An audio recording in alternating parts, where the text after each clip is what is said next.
It's spring and it's warm outside. The nature is growing. The grass is green and the trees have leaves. The sun is shining on the trembling earth and nature. We get a feeling of life with all the warmth and life. Those who will not fight are dead, like more men who dies in fight. The men who fight can enjoy the perks of nature and life. The wind helps the men to run and the trees to grow. And when they're done fighting, they will find peace and fullness.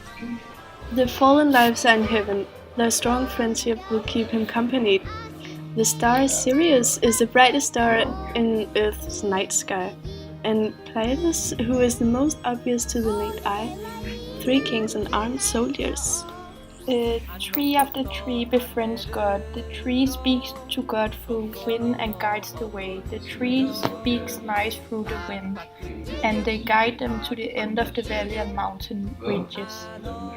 Birds are singing their unknown language at day, while the owls are hooting at night. Ask him to be fast and sharp as they, fierce in his mouth and fast in intercepting. The bird sings to him, "Brother, brother, if this is the last song that shall be sung, do well, for you might die. Brother, do well." When the soldiers are waiting for the war to begin, the animalistic features of the human are more important, because they're patient and courageous. And when the moment has come, nothing else matters but the feeling of joy that he gets in the war that makes him blind. By joy and blindness, he knows that he will not be killed because it's his destiny. The war has begun and it causes many deaths. Day gives him life and strength, and night leaves him dead and peaceful. And what is it meant by the following lines? And he is dead who will not fight, and who dies fighting has increased. Stanza 1 put it into perspective with Rupert Brooke's poem Peace. The people who will not fight for their country are not real humans. Imagery of nature is used consistently throughout the poem. What is the technique employed, and to what effect?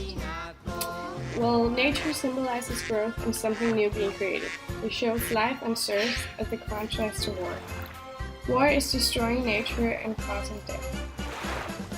The gently speak in the windy weather, the guide to the valley and to the richest land. What sort of imagery is used here?